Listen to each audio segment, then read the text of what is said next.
Good morning, everyone. Let us start.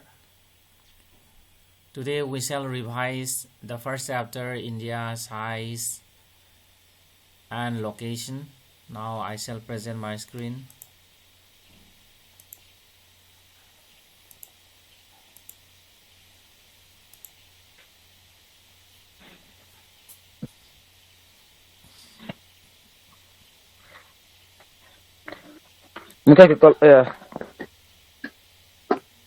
So this is the first chapter, India, size and location.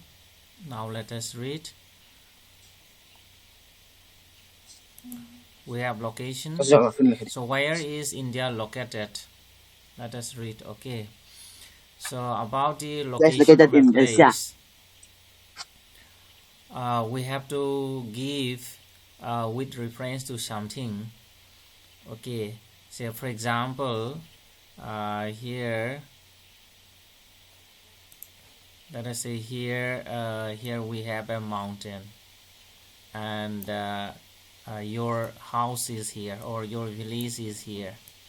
And if somebody asks you where is your house or where is your village, okay, so you can give your answer like, say, my house is located at the foothill of this mountain B. For example, if the name of this mountain is B, then we can give that my house or my village is located at the foothill of mountain B.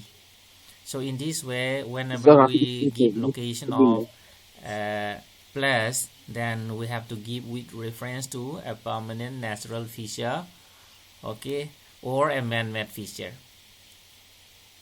So with this, so let us read. We know that India is a vast country. India is a big country lying entirely in the northern hemisphere as given in figure number 1.1. The mainland extends between latitudes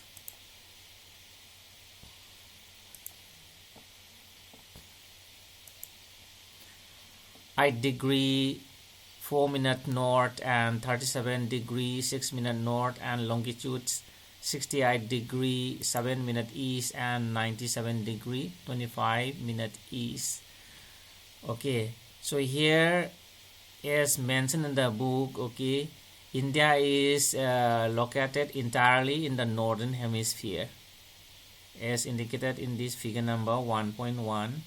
So here this is the map, and you may be knowing that here we have this equator, okay, and this lane north of the equator is known as the northern hemisphere, and this southern half is known as southern hemisphere. Okay, so you may be knowing earlier.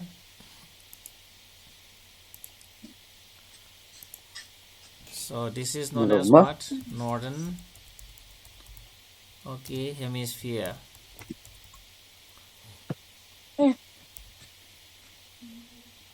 Northern hemisphere. Okay, and this one,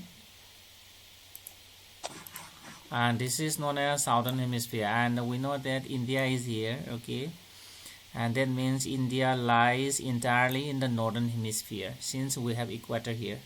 Okay, equator is here and India lies in the northern hemisphere. And another way of giving location of India is that, see here, this is the continent of Asia.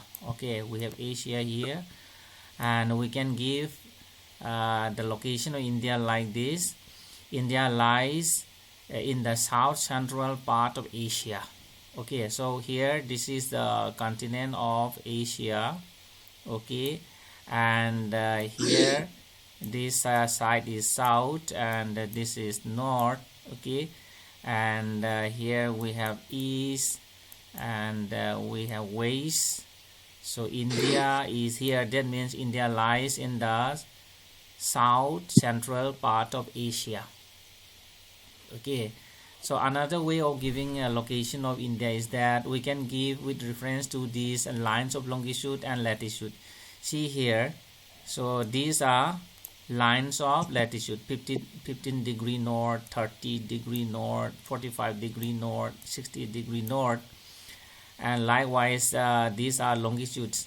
Okay, so for example here we have the 60 degree east, 90 degree east, then 120 degree east, like this. And this is Greenwich.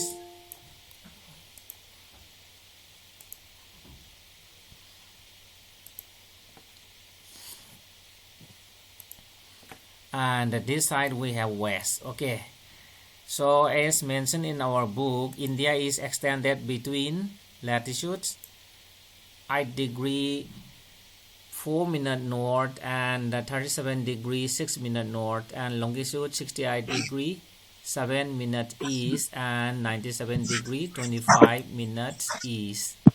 Okay, you'll find here here we have this map.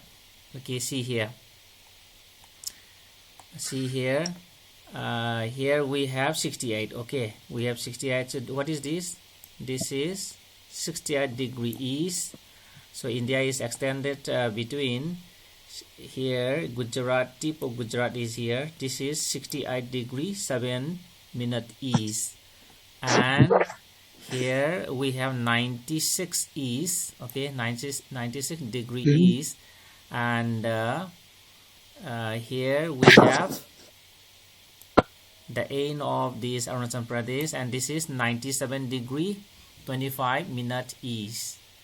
And likewise, and here we have 8 degree north.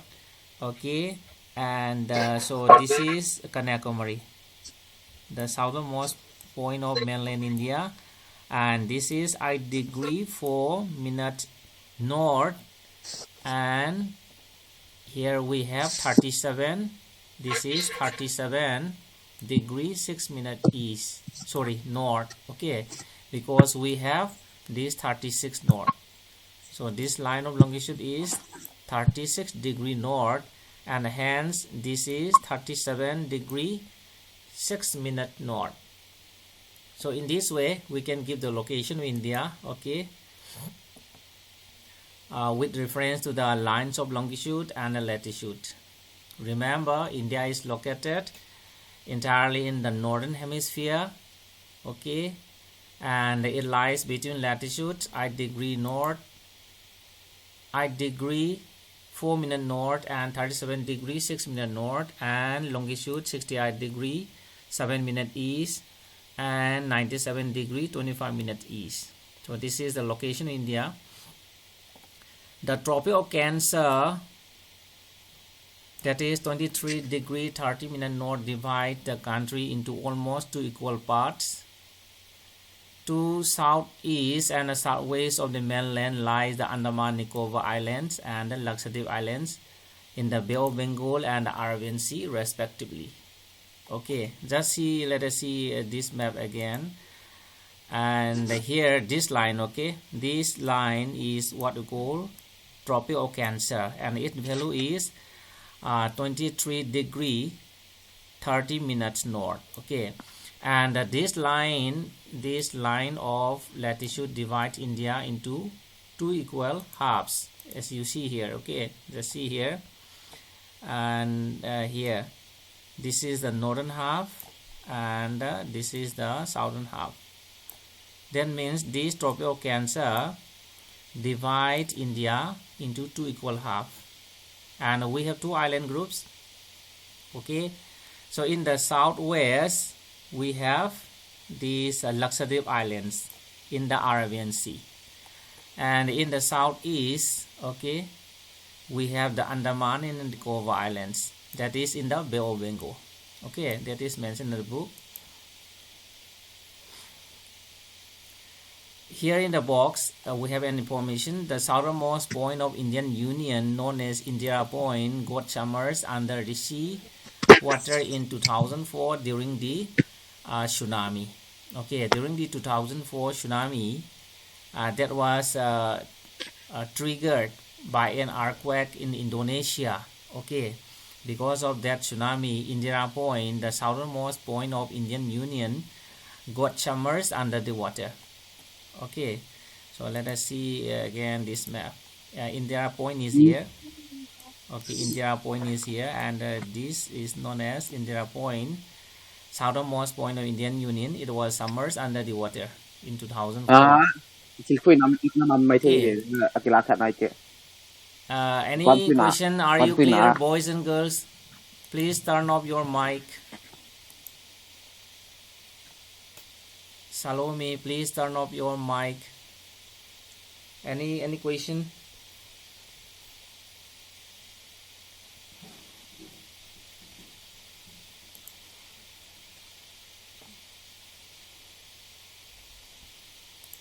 Then, so let us proceed. Size, okay. What is the total geographical area of India?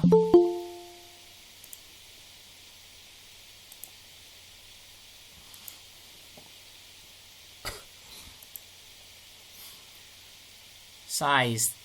The landmass of India has an area of 3.28 million square kilometer. Okay, the size of India is 3.28 million square kilometer.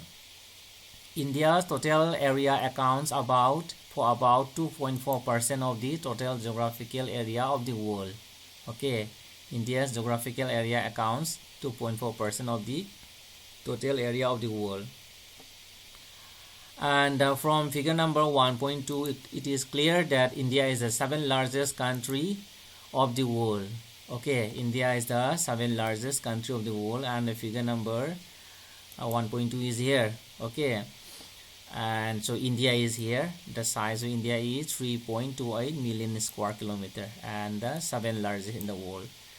And the biggest country in the world is Russia. Okay, Russia, and size is 17.09 million square kilometer. And next we have Canada. Its area is 9.99 million square kilometer. The third one is USA. Okay, 9.83 million square kilometer. Then we have this China, the fourth one, 9.60. Okay, then Brazil, 8.51, and Australia, the sixth one, we have 7.69 million square kilometer, and India is the 7th largest, 3.28 million square kilometer. So India has a land boundary of about 15,200 kilometer, and total length of the coastline of the mainland, including Andaman Nicobar and Lakshadweep, is 7,516.6 kilometer. Okay, so India has a very long coastline. You may see here as a land boundary, about the length of land boundary. It is starting from here. Okay, it is starting from here, and up to here. So up to here is, so the length of land boundary from here up to here. Okay, up to here is 15,200 kilometer, and the length of the coastline, see here, it is starting from here. Okay, it is from here up to here, including the coastline. Okay, including the coastline of this Andaman Nicobar and the islands of Lakshadweep. The total length of coastline is 7,516.6 kilometer. Okay, so India is bounded by Yangfall Mountains in the northwest, north, and northeast. Means to the north of India we have Yangfall Mountains. Okay, we have the Himalayan Mountains here. We have the Himalayan Mountains here, and these are Yangfall Mountains. Fall mountain means, okay, it has been formed, okay, by this process. For example, so the layers of the earth has been, okay, buckled up like this, folded. This is because two forces were coming from opposite direction. Okay, when two forces are coming like this, the flat land for example, this is the former land surface, it will be folded in this way. Okay, it will be crumble, buckle up in this way, and such type of mountain is known as folded mountain. And to the north, okay, of the Indian subcontinent, to the north, then northwest and northeast, okay, we have young fall mountains, that is the Himalayan mountains. South of about 22° north latitude, it begins to taper and extends towards the Indian Ocean, divided it into two seas, the Arabian Sea on the west and the Bay of Bengal in the east, okay, on its east. So south of 22° north latitude, here we have this 20, okay, 20 is here and 24 is here, okay. 24, this is 24 and this is 22, and here in between you have this 22, this is 22, okay, 22, and here this from here, this is, let us say this is 22° north, and from this 22° north, India is okay, India begins to taper, means it takes the shape of a triangle, as you see here, okay, just see here, it begins to taper. So from 22 north latitude, India, this peninsular India, as mentioned in the book, okay, south of about 22° north latitude, it begins to taper. That means India begins to taper. Okay, India begins to taper, thus forming a triangle shape. And because of this Indian Ocean, okay, Indian Ocean is divided into two seas. Okay, to the east of this triangle we have Bay of Bengal, and to the west we have the Arabian Sea, okay. And let us proceed. Look at figure number 1.3 and note that the latitudinal and longitudinal extent of mainland is about 30°. Despite this fact, the east-west extent appears to be smaller than the north-south extent. So again, if we look at this figure, okay, if we look this figure, then we will find that this east-west extent, okay, east-west extent, that is, this is east-west extent. East-west extent is 30°, and the northwest extent here also, this is also 30°, okay, 30°. You may try it, okay, you may subtract this 37°25 from 68° 7 minutes. Again, you may subtract this 8° 4 minutes from this 37° 6 minutes. Okay, so your answer will be around this 30°. Okay.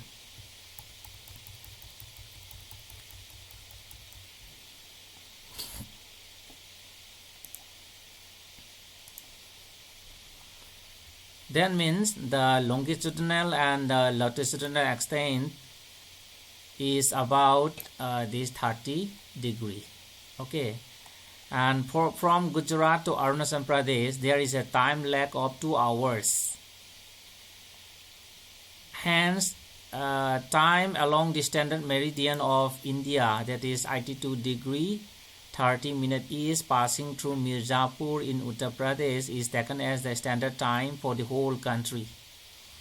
The latitudinal extent influences the duration of day and night as one moves from south to north. Okay, see, we have learned that we have learned that the latitudinal and longitudinal extent is 30 degree. Okay, the longitudinal difference or the extent is 30 degree, and that is why the time difference between the Arunachal Pradesh and Gujarat, okay, between Arunachal Pradesh is here and Gujarat is here. The time difference between Arunachal Pradesh and Gujarat is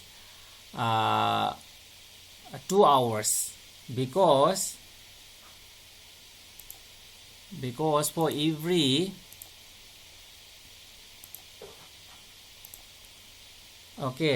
because for every 15 degree there is a time difference of this 1 hour. Okay, 1 hour. That means if 15 degrees is equal to 1 hour, that means 30 degrees is equal to 2 hours, right? Or say for every 1 degree, okay, for every 1 degree of this longitude, for every 1 degree of longitude, you will find a time difference of this 4 minutes. Okay, 4 minutes. And since we have if you multiply 30 by 4, okay, if you multiply this 30 by 4, you will get 120 minutes. That means 2 hours. Okay,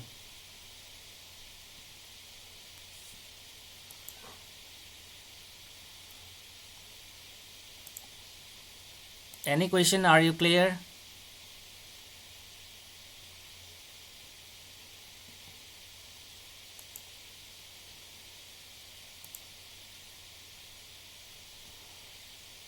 Are you clear? Yes, sir. Okay, then let us proceed. You must know that since we have longitudinal extent of 30 minutes, the time difference between Gujarat and Arunachal Pradesh is 2 hours, because for every 15 degree we have a time difference of 1 hour. That means 30 degrees is equal to 2 hours. Okay. At the same time, the latitudinal extent influences the duration of day and the night. If you are located nearby the equator, then you may not find the duration of you will not find that the much difference between the daytime and the nighttime. But if you are away from the equator, for example, if your house is located in Jammu and Kashmir, that you will find the difference between daytime and the nighttime. That is the point mentioned here. Okay, if we are away from the equator, then we will find the differences in the daytime and the nighttime. And that is why, see here, one sign post question is also here. Why is there a difference between the duration of day and the night hardly felt at Kanyakumari but not so in Kashmir? Because Kanyakumari is located nearby the equator and Kashmir is far away from the equator. That is why. And one thing you have to know is that India has only one standard meridian, as you will find here. Okay, this line here, this dotted line, okay, this broken line here, this line indicates the standard meridian, and its value is 82 degree 30 minute east, and it passes through the Mirzapur district in UP. And this line has been taken as the standard meridian for the whole India, and the time along this line is taken as the standard time for the whole country. For example, time along this line is 9:30, then for the whole country the time will be 9:30 a.m. That means time along this line will be taken as the standard time for the whole country. Okay, this is known as Indian Standard Time. And next we have India and the world. That is what is the advantage, locational advantage of India in the world. Okay, so India has many advantages. Okay, in its location in Asia and in the world. Let us read. The Indian landmass has a central location between East and West Asia. As I told you earlier, Indian landmass, India has a central location between East and West Asia. That means India lies in the south central part of Asia. India is a southward extension of the Asian continent, and the trans-Indian oceanic routes which connect the countries of Europe in the west and the countries of East Asia provide a strategic central location. Okay, you may see this map. So India is here. Okay, India is here, and here this is the continent of Asia. We have known that India lies in the south central part of Asia, and I think you are seeing here a lot of these air routes. See, this red line shows air routes, and the broken line shows the sea routes. And we are seeing a lot of sea routes and air routes connecting India with the rest of the world. And as mentioned here in the book, okay, India is a southward extension of the Asian continent. See here, Asia is here and India is extending into the Indian Ocean. That is, India is the southward extension of the Asian continent, and the trans-Indian oceanic routes, okay, connect the countries of Europe in the west and the countries of East Asia. See here, Europe is here, although it is not indicated here. Europe is here. If you see the first map also, okay, just see here, Europe is here. Okay, and East Asia is here, and these sea routes, okay, these sea routes in the air route connect these West European countries with the East European countries by India. Okay, as you are seeing here, okay, as you are seeing here, all the air routes and the sea routes are touching India. And this is the locational advantage of India, and in this way India is developing in the trade and commerce. Okay, the trans-Indian oceanic route which connect the countries of Europe in the west and the countries of East Asia provide a strategic central location to India. And the Deccan Peninsula protrudes into the Indian Ocean, thus helping India to establish close contact with West Asia, Africa, Europe from the western coast, and with Southeast and East Asia from the eastern coast. So we have known that the Deccan Peninsula, this is what we call Deccan Peninsula. Okay, so this Deccan Peninsula is protruding into the Indian Ocean, and because of this projection, okay, all these sea routes are touching India. Okay, from the east as well as from the west, and in this way India helps in establishing very close contact. That means India is helping to connect the West European countries with the East Asian countries. Okay, let me repeat, India is helping to connect these West European countries with the East Asian countries because of the projection of the peninsular India into the Indian Ocean. Okay, and as we learned earlier, no other country has a long coastline on the Indian Ocean as India has, and indeed it is India's eminent position in the Indian Ocean which justifies the naming of an ocean after it. Okay, I think you may be knowing Indian Ocean is the only ocean which is named after a country, that is Indian Ocean. Why? Because here in the Indian Ocean, no other countries, okay, has a very long coastline like India. For example, Bangladesh is here. It has also a short coastline. Myanmar also here. Thailand also here. Pakistan also here. But India has a very long coastline, more than 7,500 kilometers, and that is why this ocean has been named after India, because India has a very long coastline, okay, along this ocean.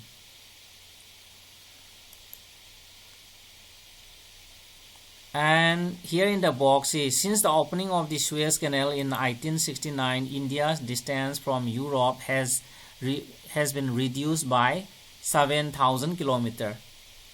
Okay, after the opening of Suez Canal in 1869, India's distance from Europe has been reduced by 7,000 kilometers. Okay, just you may see again this map. See here. Here Suez Canal is here. Okay, Suez Canal is here. Here we have Suez Canal, and European countries can come to India or to East Asia. Okay, can go to these East Asian countries in two ways. One is from here up to the through the Suez Canal, and may reach India. Then these East Asian countries. Another way is by this route. Okay, in this way, and this is known as Cape of Good Hope route. Okay, here we have this point is known as Cape of Good Hope, and if you go by this Cape of Good Hope route, it is 7,000 kilometers longer. But if you are going through this Suez Canal route, okay, then the length of route is shortened by how many kilometers? 7,000 kilometers. So this is the advantage of this construction of the Suez Canal. Okay, see here, the distance from Europe, India's distance from Europe has been reduced to 7,000 kilometers. With the construction of this canal here, okay, with the construction of this canal here, India's distance with Europe has been reduced by 7,000 kilometers. Are you clear or not?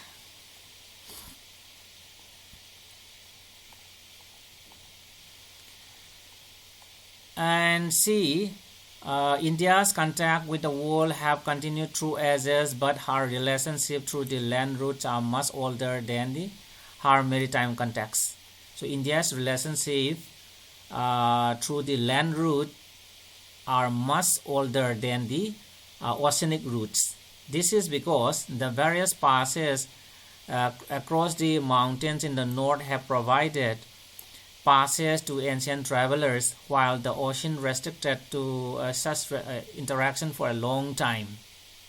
Okay, so in between the mountains we have low-lying areas, and those low-lying areas are known as passes.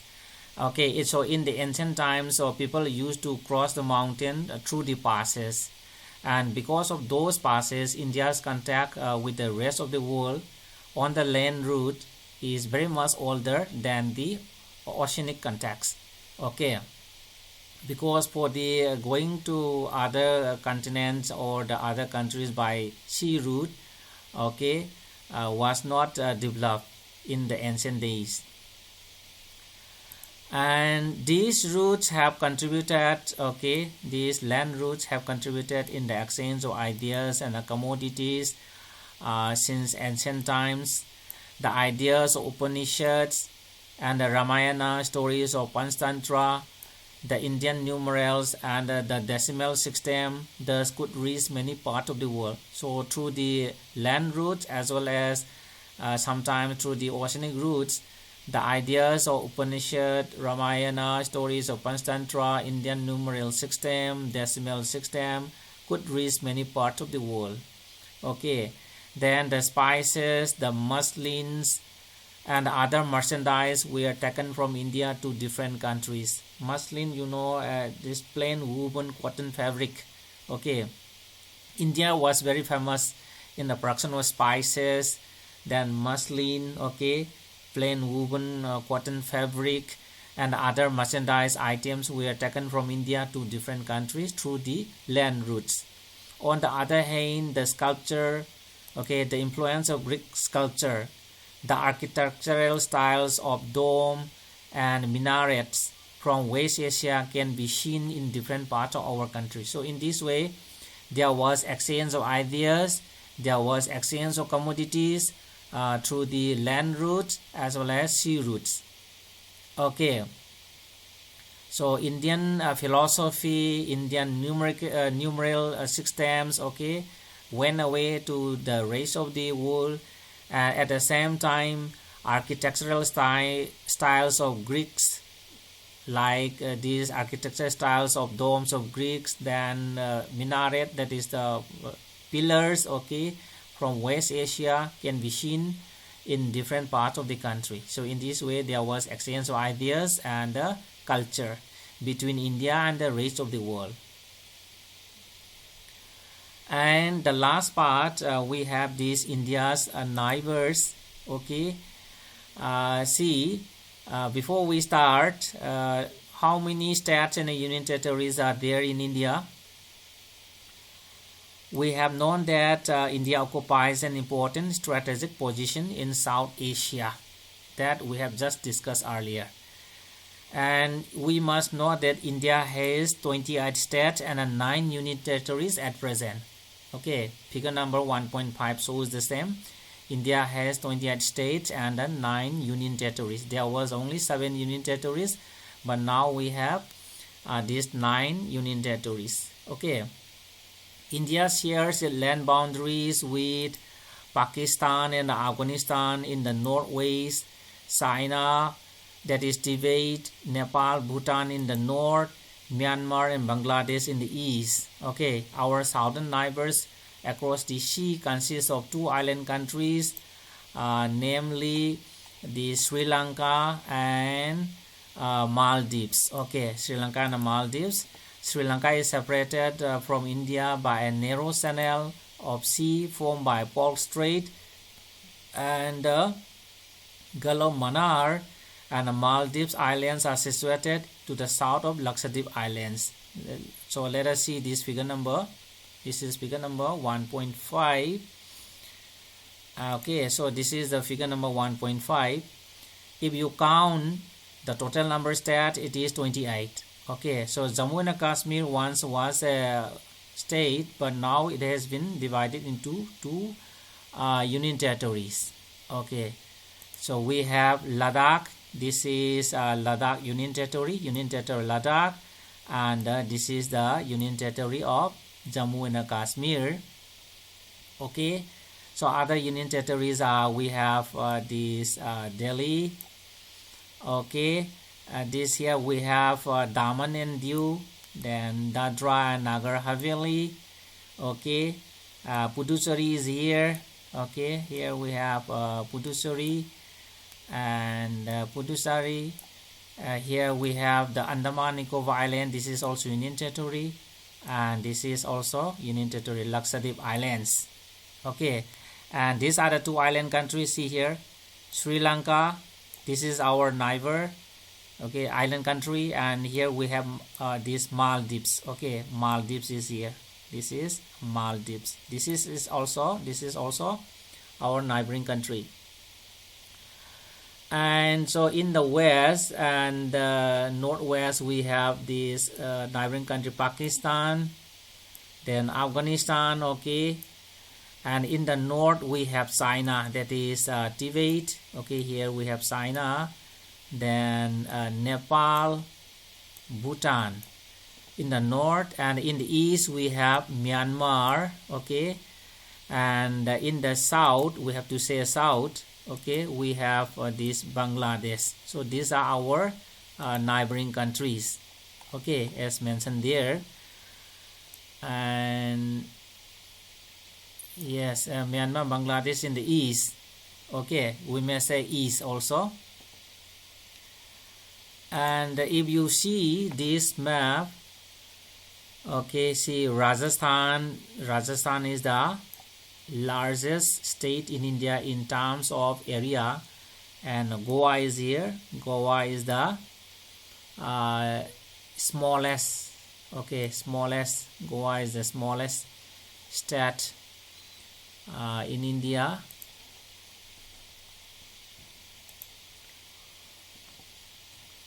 Okay, and can you identify states which do not have international border or do not lie on the coast? States which do not lie on the international border or which do not touch the sea are, can you count? Here we have this Haryana, Madhya Pradesh, okay, Chhattisgarh is also here, Jharkhand, okay, and we have Telangana. Okay, so you may find it. These are the states, okay, which do not have an international border or which do not lie on the coast. So in this way you may analyze, you may examine, you may read the map. Okay, you can classify the states of India into 4 groups, each having common frontiers with Bangladesh, China, Myanmar, Bangladesh. So you may try to find out the states, okay, connected with Pakistan, states connected with China or Myanmar or Bangladesh. Okay, you may try.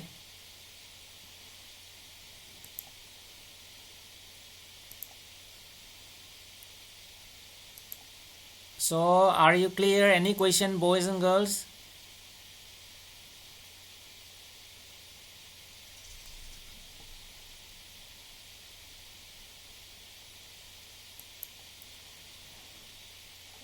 Okay, if you don't have questions, then let us stop here for today. Thank you very much for joining my class.